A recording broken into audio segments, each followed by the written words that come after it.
नमस्कार, बिहार टेक्स के बुलेटिन में आपका स्वागत है। आइए जानते हैं बिहार और देश दुनिया के महत्वपूर्ण खबरों के बारे में। पहले बिहार की सुर्खियां। अररिया में बनेगा नया चिड़ियाघर, सीएम ने 7 स्थानों पर इको टूरिज्म विकसित करने के दिए निर्देश। चंपारण व मिथिलांचल की नदियों में फिर बढ़ रहा पानी, चिंता में डूबे बाढ़ पीड़ित।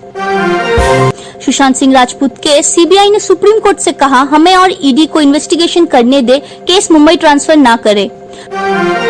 पुल बनने से पहले ही धंस गया डाइवर्जन, 2 भागों में बटा बिहार शरीफ। कैमूर में पिकनिक मनाकर लौट रहे लोगों की पिकअप वैन नदी में बह गई, 2 की मौत, ग्रामीणों ने 9 को बचाया। पटना गांधी मैदान में परेड की तैयारी पूरी, सादे समारोह में झंडोत्तोलन होगा, कोरोना वॉरियर्स को सम्मानित करेंगे मुख्यमंत्री नीतीश कुमार। तेजस्वी का आरोप, स्वास्थ्य मंत्री ने सदन में झूठ बोला, 10% से भी कम हो रही RT-PCR जांच। तेजस्वी के आरोप पर बोले मंगल पांडे, झूठ बोलना आरजेडी नेता की पुरानी आदत। गया में युवक को मारी गोली, हथियार लहराते हुए अपराधी हुए फरार। मधेपुरा के डीएम और एसपी ने किया कोविड-19 जांच केंद्र का औचक निरीक्षण, अफसरों को दिए कई निर्देश। अब देश दुनिया की सुर्खियां। मोदी ने कहा फेसलेस असेसमेंट और टैक्स पेयर्स चार्टर लागू, फेसलेस अपील 25 सितंबर से, इनकम टैक्स अफसरों से डरे नहीं। राहुल गांधी का मोदी पर हमला, पूछा अगर ये पीएम की संभली हुई स्थिति तो बिगड़ी स्थिति किसे कहेंगे। गहलोत सरकार के खिलाफ अविश्वास प्रस्ताव लाएगी बीजेपी। सऊदी ईरान से दोस्ती बढ़ा रहा चीन, भारत के दोस्त इजराइल की बढ़ी टेंशन। अब भूटान में कोरोना वायरस के फैलने का खतरा, पहले देशव्यापी लॉकडाउन लागू। अब खबरें विस्तार से।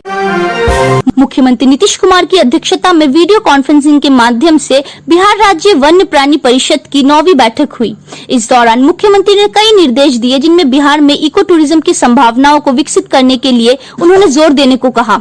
इसके तहत वाल्मीकि नगर, मांगुराहा, राजगीर, गया, नवादा, अररिया और कैमूर सहित अन्य स्थानों पर भी इको टूरिज्म विकसित करने के निर्देश दिए। सीएम ने रानीगंज, ब्रिज वाटिका, फारबिसगंज, अररिया में नया चिड़ियाघर बनाने के लिए सहमति दी। उत्तर बिहार व नेपाल के जलग्रहण क्षेत्र में 2 दिनों की हुई तेज बारिश से चंपारण और मिथिलांचल से गुजरने वाली नदियों के जल स्तर में एक बार फिर बढ़ोतरी होने लगी है। इन क्षेत्रों में बाढ़ की आशंका एक बार फिर गहराने लगी है। हालांकि मुजफ्फरपुर में गुरुवार को पहली बार गंडक, बूढ़ी गंडक और बागमती का जल स्तर एक साथ खतरे के निशान से नीचे आया है। दिवंगत बॉलीवुड एक्टर सुशांत सिंह राजपूत केस की सुनवाई गुरुवार को सुप्रीम कोर्ट में हुई। बिहार पुलिस और रिया चक्रवर्ती दोनों ने ही अपनी दलील रखी। रिया चक्रवर्ती ने हलफनामे में एक्टर के केस को मुंबई ट्रांसफर करने की बात कही। वहीं बिहार सरकार ने सुप्रीम कोर्ट में दाखिल जवाब में कहा कि सुशांत मामले की जांच बिहार पुलिस के अधिकार क्षेत्र में आता है, जबकि सीबीआई ने सुप्रीम कोर्ट में कहा कि 56 गवाहों के बयान दर्ज करने की मुंबई पुलिस की कार्रवाई किसी कानून के बैकअप के तहत नहीं है। हमें और ईडी को मिलकर इस केस की छानबीन करने दिया जाए।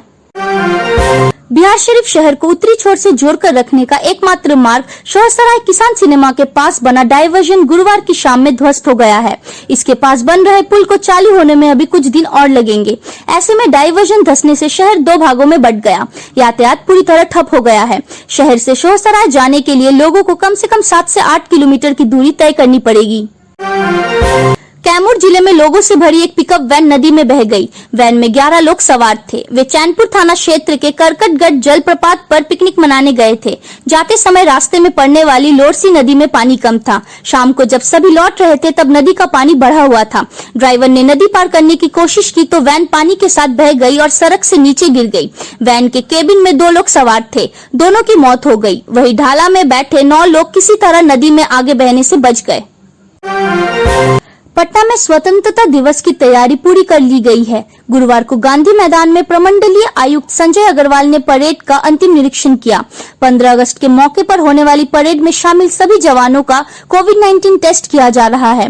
कोरोना संकट के चलते इस बार सादे समारोह में झंडोत्तोलन कार्यक्रम का आयोजन किया गया है। इस बार 2000 लोगों को ही प्रवेश की अनुमति होगी। झंडोत्तोलन के बाद मुख्यमंत्री नीतीश कुमार कोरोना वॉरियर्स को सम्मानित करेंगे।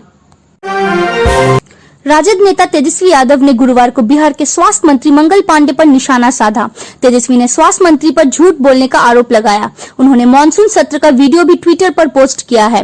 तेजस्वी ने कहा कि मंगल पांडे ने सदन में कहा था कि कोरोना के कुल 6.12 लाख जांच में से 3.24 लाख जांच RT-PCR से हुए, जबकि मुख्यमंत्री नीतीश कुमार ने 11 अगस्त को प्रधानमंत्री के साथ समीक्षा बैठक में बताया कि बिहार में प्रतिदिन 10% से भी कम जांच RT-PCR से हो रही है। गलत आंकड़ा सदन में पेश करने के मामले में मंगल पांडे ने पलटवार करते हुए तेजस्वी यादव को कर्तव्य विमुख बताया और आपदा के समय में भी राजनीति करने का आरोप लगाया। उन्होंने कहा कि कोरोना टेस्टिंग को लेकर नेता प्रतिपक्ष का बयान भ्रामक और तथ्यहीन है। मैं आज भी दावे के साथ कह रहा हूं कि RT-PCR से 3.25 लाख से ज्यादा जांच हुई है। तेजस्वी यादव ने गलत आंकड़ा दिया है। झूठ बोलना आरजेडी नेता की पुरानी आदत है। गया जिले के सिविल लाइन थाना इलाके में अपराधियों ने पिता महेश्वर मोहल्ले के शनि मंदिर के पास एक युवक को गोली मार दी और हथियार लहराते हुए अपराधी फरार हो गए। वहीं गोली लगने के कारण युवक गंभीर रूप से जख्मी हो गया है। आनन फानन में उसे इलाज के लिए नजदीकी अस्पताल में भर्ती कराया गया है। वहां प्राथमिक इलाज के बाद डॉक्टरों ने उसे पटना रेफर कर दिया। घायल युवक की पहचान शत्रुघ्न भारती के रूप में की गई है। मधेपुरा जिले के सभी प्रखंडों, नगर परिषद और नगर पंचायत में स्थित कंटेनमेंट जोन एवं कोविड-19 से संबंधित जांच केंद्र का औचक निरीक्षण डीएम नवदीप शुक्ला एवं पुलिस अधीक्षक ने किया। उन्होंने भेलवा गांव के कंटेनमेंट जोन में लॉकडाउन का सख्ती से पालन कराने का मजिस्ट्रेट और पुलिस पदाधिकारियों को निर्देश दिया। साथ ही होम आइसोलेशन में रह रहे मरीजों के बारे में जानकारी ली। इसके बाद प्रखंड स्तर पर प्राथमिक स्वास्थ्य केंद्र में हो रहे कोविड जाँच की भी विस्तृत जानकारी ली।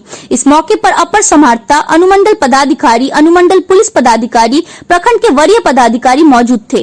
प्रधानमंत्री नरेंद्र मोदी ने गुरुवार को देश के ईमानदार करदाताओं के लिए नया platform transparent taxation honouring the honest launch किया। उन्होंने कहा कि इसमें 3 बड़े reform, faceless assessment, tax payer charter और फेसलेस अपील शामिल है। पहले 13 अगस्त से लागू हो गए हैं, जबकि फेसलेस अपील की व्यवस्था 25 सितंबर यानी दीनदयाल उपाध्याय जन्म दिवस से लागू हो जाएगी। कांग्रेस के पूर्व अध्यक्ष राहुल गांधी ने देश में कोरोना संक्रमण के बढ़ते ग्राफ को लेकर प्रधानमंत्री नरेंद्र मोदी पर तीखा हमला बोला है। उन्होंने अमेरिका, ब्राजील और भारत की तुलना करते एक मोशन ग्राफिक्स को शेयर करते हुए ट्वीट किया कि भारत में कोरोना का ग्राफ नीचे जाने के बजाय डरा रहा है। उन्होंने पूछा कि अगर ये पीएम की संभाली हुई स्थिति है तो बिगड़ी स्थिति किसे कहेंगे। राजस्थान में अशोक गहलोत सरकार पर सियासी संकट खत्म होने का नाम नहीं ले रहा है। सचिन पायलट खेमे की वापसी के बाद अब बीजेपी सरकार के खिलाफ विधानसभा में अविश्वास प्रस्ताव लेकर आएगी।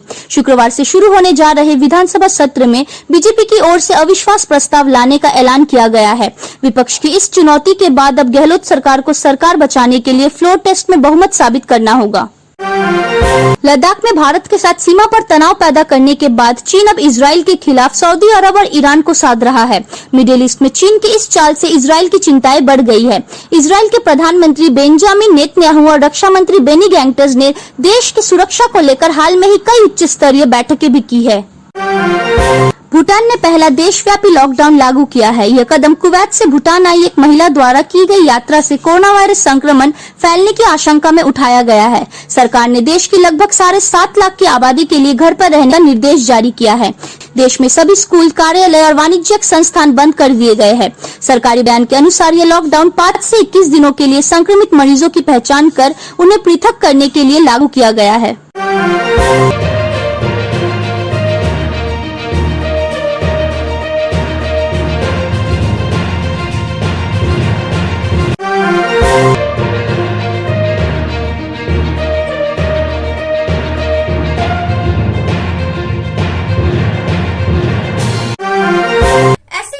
खबरों को जानने के लिए देखते रहे बिहार टिक्स। अगर आपने हमारे चैनल को सब्सक्राइब नहीं किया है तो उसे सब्सक्राइब कर ले, उसे लाइक और शेयर भी जरूर करें। और हाँ, आप हमें फेसबुक, ट्विटर और इंस्टाग्राम पर भी फॉलो कर सकते हैं। कोरोना महामारी के इस दौर में अपना बहुत ख्याल रखें। धन्यवाद।